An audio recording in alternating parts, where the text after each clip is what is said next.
नमस्कार दोस्तों, लेकर आ चुका हूं आपके लिए एक और लेटेस्ट गवर्नमेंट जॉब अपडेट जो कि डायरेक्टली निकल के आ रहा है IMT various clerical post recruitment 2025 की तरफ से। यहां पर IMT का मतलब है इंस्टीट्यूट ऑफ माइक्रोबियल टेक्नोलॉजी, जो कि एक सरकारी विभाग है, गवर्नमेंट ऑफ इंडिया के अंडर ही आता है, जिसके अंदर वेरियस क्लरिकल पोस्ट के ऊपर भर्ती आ चुकी है, जिसमें आपकी ग्रुप बी की भी पोस्ट है, साथ ही ग्रुप सी की पोस्ट के ऊपर वैकेंसीज आ चुकी है। 12वीं पास कैंडिडेट्स इस पोस्ट के लिए एलिजिबल है। सिलेक्शन प्रोसीजर काफी फास्ट चलने वाला है। ऑल इंडिया से मेल और फीमेल दोनों ही कैटेगरी कैंडिडेट एलिजिबल है।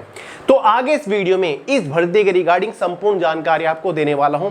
Detail selection procedure step by step समझाऊंगा। एलिजिबिलिटी क्राइटेरिया के बारे में बात करेंगे, एग्जाम पैटर्न सिलेबस को डिस्कस करेंगे, सिलेक्शन होने के बाद सैलरी कितनी मिलेगी, exam centres, job profile, job location के बारे में बात करेंगे। अगर आप इस वैकेंसी को लेकर थोड़े से भी इंटरेस्टेड है, वीडियो को पूरे ध्यान से आखिर तक जरूर देखिएगा। तो चलिए गाइस, बहुत ज्यादा टाइम वेस्ट नहीं करते, फटाफट वीडियो शुरू करते हैं। बट उससे पहले अगर इस वीडियो को कोई भी रेलवे का एस्पिरेंट देख रहा है तो भाई रेलवे सामान्य अध्ययन की ये वाली बुक फिर से हैवी स्टॉक में फ्लिपकार्ट के ऊपर अवेलेबल हो चुकी है। हर एक रेलवे एग्जाम के लिए बहुत ज्यादा महत्वपूर्ण बुक है, फिर चाहे आपका railway NTPC, ALP, railway group D technician कोई भी एग्जाम क्यों ना हो, जनरल अवेयरनेस का क्वेश्चन बाहर नहीं जाएगा। लिंक डिस्क्रिप्शन बॉक्स में है, फटाफट ऑनलाइन परचेज करके घर पर अवेलेबल करा लो। तो भाई इस भर्ती का नोटिफिकेशन आपके सामने स्क्रीन के ऊपर लगा हुआ है। शुरुआत में आपको बता दिया है, विभाग है हमारा institute of microbial technology, clear है, जिसके अंदर वेरियस क्लरिकल पोस्ट के ऊपर भर्ती निकली है। कौन कौन सी पोस्ट के ऊपर वैकेंसी निकली है वो मैं आपको आगे बताऊंगा। सबसे पहले इंपॉर्टेंट डेट्स के बारे में बात करते हैं। इस भर्ती के लिए जो ऑनलाइन फॉर्म स्टार्ट हुए हैं वो 17 जून 2025 से हो चुके हैं, यानी कि फॉर्म स्टार्ट हुए आज से 4 दिन हो चुके हैं। फॉर्म अप्लाई करने की जो लास्ट डेट है वो 7 जुलाई 2025 है, यानी कि अब से भी आपके पास फॉर्म अप्लाई करने का अच्छा खासा टाइम बचा हुआ है। क्लियर है दोस्तों? जो आपका इसमें एग्जाम कंडक्ट कराया जाएगा वो जुलाई 2025 में कंडक्ट कराया जाएगा, यानी कि जस्ट अगले ही महीने आपका एग्जाम कंडक्ट करा लिया जाएगा। एग्जाम इसका बहुत टफ नहीं होता, इजी लेवल का एग्जाम होता है, क्योंकि वैकेंसीज लिमिटेड है लेकिन सिलेक्शन दिला देने वाली वैकेंसी है। खुफिया तरीके से ये वैकेंसी निकली है। बहुत सारे लोगों को तो अभी तक इस विभाग के बारे में ही नहीं पता होगा, मैं ही आपको शायद इस वीडियो को बना के बता रहा हूं, ठीक है। तो भाई जुलाई के लास्ट वीक या फिर अगस्त के फर्स्ट वीक तक आपका एग्जाम कंडक्ट करा लिया जाएगा। मात्र 3 महीने के अंदर इसका पूरा सिलेक्शन प्रोसीजर हो जाएगा, आपके हाथ में ज्वाइनिंग लेटर होगा। क्लियर है? ये सारी जानकारी इसके ऑफिशियल नोटिफिकेशन में ही दे रखी है। अब बात करते हैं कौन कौन सी पोस्ट के ऊपर कितनी कितनी वैकेंसीज है। जैसे कि शुरुआत में बताया, वैकेंसीज भले लिमिटेड हो लेकिन सिलेक्शन दिला देने वाली वैकेंसी है। एक तो आपकी इसमें जूनियर हिंदी ट्रांसलेटर की पोस्ट है जिसपे नाम मात्र वैकेंसी है। दूसरी आपकी जूनियर सेक्रेटरी असिस्टेंट है जो कि क्लर्क की पोस्ट है, ग्रुप सी की पोस्ट है। टोटल वैकेंसी यहां पर आप कैटेगरी वाइज देख सकते हैं, लेवल 2 की पोस्ट है। तीसरी पोस्ट जूनियर स्टेनोग्राफर की है, ये भी एक क्लरिकल पोस्ट है। इस पोस्ट के ऊपर टोटल कितनी वैकेंसी है, किस कैटेगरी से कितनी वैकेंसी, ये जानकारी यहां पर दे रखी है। स्टेनोग्राफर की पोस्ट लेवल 4 की पोस्ट है, लेकिन ये भी आपकी ग्रुप सी की पोस्ट ही है। समझ गए? सैलरी के बारे में बात कर लेते हैं। जूनियर हिंदी ट्रांसलेटर की पोस्ट के ऊपर शुरुआती सैलरी 64,740 यहां पर रखी गई है। वहीं पर जूनियर सेक्रेटरी असिस्टेंट की पोस्ट के ऊपर शुरुआती salary exact initial in hand की मैं बात कर रहा हूं 36,220 मिलेगी। जूनियर स्टेनोग्राफर की पोस्ट के ऊपर सबसे ज्यादा सैलरी है आपकी 47,415, ठीक है। तो जूनियर असिस्टेंट की पोस्ट से ज्यादा आपको स्टेनोग्राफर की पोस्ट के ऊपर सैलरी मिलेगी, क्योंकि इस पोस्ट का जो ग्रेड पे है वो 2400 रुपए ग्रेड पे है, ठीक है। इस पोस्ट का जो ग्रेड पे है वो 1900 रुपए ग्रेड पे है, ठीक है। बात कर लेते हैं एज के बारे में। जो आपकी एज कैलकुलेट होगी वो एज ऑन 7 जुलाई तक होगी, ठीक है। 7 जुलाई 2025 तक आपकी एज कैलकुलेट होने वाली है। जूनियर हिंदी ट्रांसलेटर की पोस्ट के ऊपर मैक्सिमम एज लिमिट 30 साल है, ठीक है। जूनियर सेक्रेटरी असिस्टेंट की पोस्ट के ऊपर एज लिमिट 18 से 28 साल है, ठीक है। 18 से 28 साल एज आपकी 1 जुलाई 2025 तक कैलकुलेट होगी। वहीं पर जूनियर स्टेनोग्राफर की पोस्ट के ऊपर मैक्सिमम एज लिमिट 27 है, मिनिमम एज लिमिट आपकी 18 साल है। ओबीसी ST/SC वालों को एज में रिलैक्सेशन यहां पर मिल जाएगा। ओबीसी वालों को यहां पर 3 साल का रिलैक्सेशन देखने को मिलता है। वहीं पर ST/SC वालों को 5 साल का एज में रिलैक्सेशन देखने को मिल जाएगा। क्लियर है दोस्तों? समझ गए? अब बात कर लेते हैं क्वालिफिकेशन वगैरह के बारे में। जो आपकी इसमें जूनियर सेक्रेटरी असिस्टेंट की पोस्ट है, क्लियर है, इस पोस्ट के लिए सभी 12वीं पास कैंडिडेट्स एलिजिबल है। अगर आपने 12वीं पास कर रखी है तो आप एलिजिबल है, उसके लिए कोई भी कंप्यूटर का सर्टिफिकेट वगैरह नहीं चाहिए, फ्रेशर्स कैंडिडेट्स एलिजिबल है।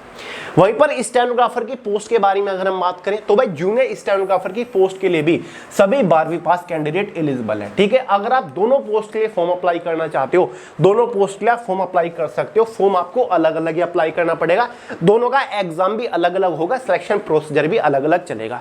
आगे बढ़ने से पहले फॉर्म फीस के बारे में बात कर लेते हैं। जनरल ओबीसी ईडब्ल्यूएस वालों के लिए 500 रुपए फॉर्म फीस चार्ज किए गए हैं।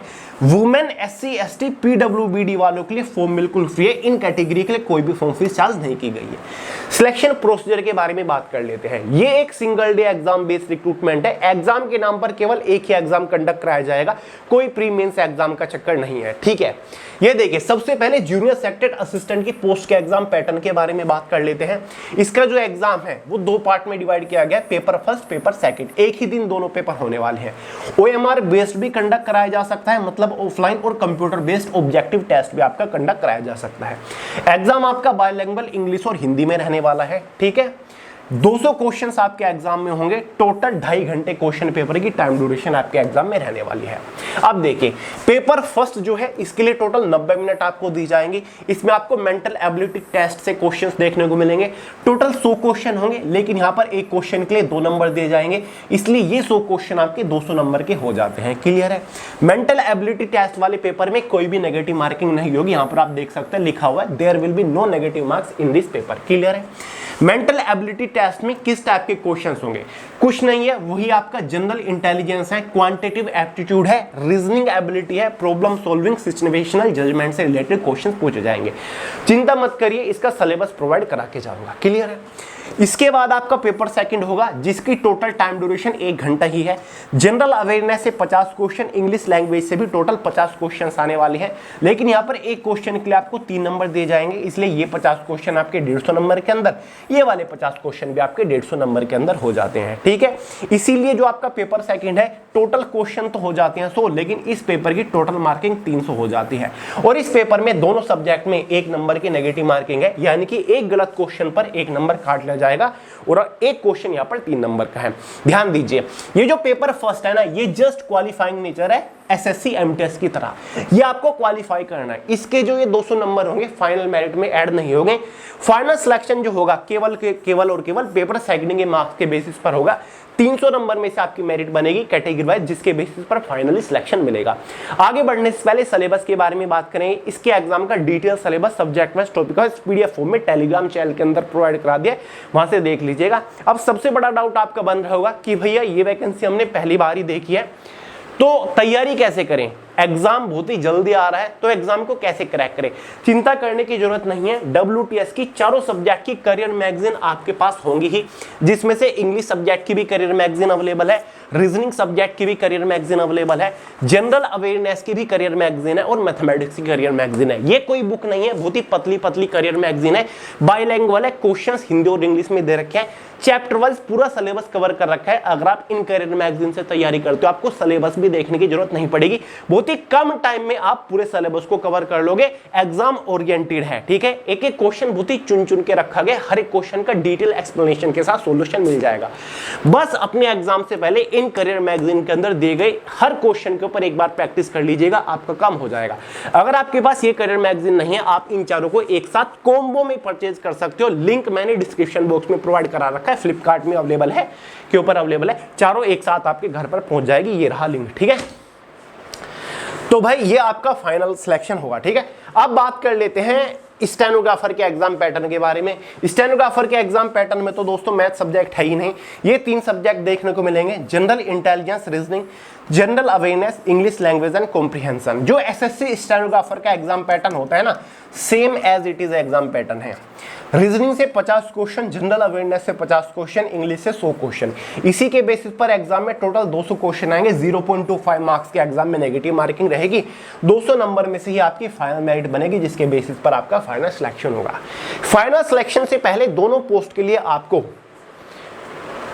एक स्किल टेस्ट से गुजरना पड़ेगा। जो आपकी जूनियर सेक्रेटरी असिस्टेंट की पोस्ट है ना, सेकंड स्टेज में इंग्लिश या फिर हिंदी की टाइपिंग होगी। अगर आप इंग्लिश की टाइपिंग करना चाहते हो तो कम से कम 35 वर्ड पर मिनट की स्पीड निकालनी है। हिंदी की टाइपिंग करना चाहते हो तो 30 वर्ड पर मिनट की स्पीड निकालनी होगी। समझ गए? टाइपिंग टेस्ट 10 मिनट का होगा और ये जस्ट एक क्वालिफाइंग नेचर टेस्ट होगा। वहीं पर जूनियर स्टेनोग्राफर की अगर बात करें, वहां पर 10 मिनट का मतलब आपको शॉर्ट हैंड में लिखनी होगी हिंदी या फिर इंग्लिश की। 80 वर्ड पर मिनट में आपको शॉर्ट हैंड लिखनी होगी हिंदी या फिर इंग्लिश में। क्लियर है? उसके बाद आपको ट्रांसक्रिप्ट करना होगा। ट्रांसक्रिप्ट करने का टाइम देख लीजिएगा, इंग्लिश वालों को 50 मिनट मिलेगा, हिंदी वालों को 65 मिनट मिलेगा। ठीक है? स्टेनोग्राफी टेस्ट, स्किल टेस्ट भी क्वालिफाइंग नेचर है, कोई नंबर नहीं दिया जाएगा। फाइनल सिलेक्शन जो होगा वो केवल और केवल एग्जाम के मार्क्स के बेसिस पर होगा। ठीक है? 300 नंबर में से जूनियर सेक्रेटरी असिस्टेंट की कट ऑफ बनेगी, स्टेनोग्राफर की पोस्ट के ऊपर 200 नंबर में से कट ऑफ बनेगी, जिसके बेसिस पर आपका फाइनली सिलेक्शन हो। अब बात कर लेते हैं सैलरी। तो मैंने आपको बता दी है दोनों पोस्ट के ऊपर सैलरी वगैरह कितनी मिलेगी। ये रही आपकी सैलरी की पूरी स्ट्रक्चर, ये इन हैंड सैलरी है। सिलेक्शन होने के बाद शुरुआत में पहले महीने इतनी सैलरी मिलेगी। हर साल सैलरी में इंक्रीमेंट भी आपको देखने को मिलेगा। जो प्रोफाइल के बारे में बात करें, काम क्या करना पड़ेगा, सारी की सारी पोस्ट क्लरिकल पोस्ट है। हमेशा ऑफिस सेक्शन के अंदर रहकर कंप्यूटर बेस्ड आपको काम करना है, कोई भी फील्ड ड्यूटी, फिजिकल ड्यूटी नहीं है। बात करते हैं एग्जाम सेंटर, जो प्रोफाइल, जॉब लोकेशन क्या रहेगी। एग्जाम सेंटर जो आपका रहेगा, ये विभाग जोन से स्टेट के अंदर पड़ता है। ये जो है इंस्टीट्यूट ऑफ माइक्रोबियल टेक्नोलॉजी, इसका जो हेड ऑफिस है वो चंडीगढ़ के अंदर है, जो कि हमारा एक यूनियन टेरिटरी है। तो जो आपका एग्जाम या फिर कंप्यूटर प्रोफिशिएंसी टेस्ट कंडक्ट कराया जाएगा वो चंडीगढ़ के अंदर ही होगा। क्लियर है? फाइनल जॉब लोकेशन भी आपकी हमारी चंडीगढ़ के अंदर ही रहने वाली है। समझ गए दोस्तों? तो ये मैंने आपको सारी जानकारी दे दी है जॉब लोकेशन एग्जाम सेंटर से रिलेटेड। उम्मीद करता हूं आपका डाउट क्लियर हो गया होगा। क्लियर है? तो भाई फिलहाल ये वैकेंसी निकली हुई है, इसका full detail notification Telegram channel के अंदर है, लिंक डिस्क्रिप्शन बॉक्स में। ऑनलाइन फॉर्म अप्लाई करने का लिंक वीडियो के नीचे डिस्क्रिप्शन बॉक्स में, जिसके थ्रू आप इसका ऑनलाइन फॉर्म घर बैठे भर सकते हो। ठीक है? एकदम ऑफिशियल भर्ती है। कोई डाउट हो, सवाल हो, कमेंट करके पूछ लीजिएगा। तो चलिए गाइस, इस वीडियो में इतना ही था। पसंद आई हो लाइक करिएगा, दोस्तों के साथ शेयर करिएगा, चैनल को सब्सक्राइब करना मत भूलिएगा। मिलते हैं अगली वीडियो में बहुत ही जल्द, तब तक के लिए जय हिंद।